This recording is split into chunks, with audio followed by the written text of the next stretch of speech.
ke indawo ejulile ke le. Ingakho itholakala inamasayini afana naleli bhayi. Njoba kwaziwa ke ukuthi ngesilungu kuthiwa red means danger. Okusho ukuthi ke leli bhayi leli asilifakanga ke namuhla ngoba kuza nina. Yibhayi elihlezi likhona. Khumbula, ngithe yonke into manduku kuyenziwe la ekhaya. Siyafundisa ngayo ngenxa ukuthi isintu sala ekhaya sijulile. Leli bhayi lisho ukuthi uma ungena la, angithi uyayibona impande zomuthi zababa zashuqula ompondo napa. Manje lento isho ukuthi uma ungena la ekhaya, la endlini, ungena at your own risk.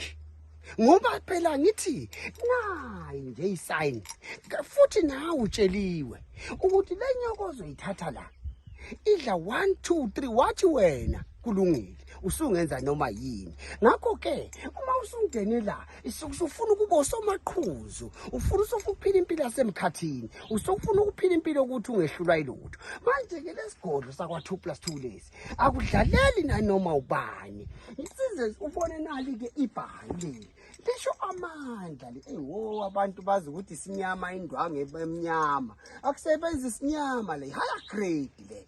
Isho ukuthi lento le amandla lawa amakhulu. So uma ungena la kunalezi zinto ejule ngendlela eyisimanga. Angithi mina ngikhipha izinto eziphilayo nginika abantu. Manje ke la usuku ususithathile isinqumo wena esayidini lakho. Savumelana mina saze safika esigabeni sokuthi uyangena la nge-risk yakho. Uma ngithi nge-risk yakho, zikhona izinto ongayithatha la uthi uma ufika ekhaya ubhubha umndeni.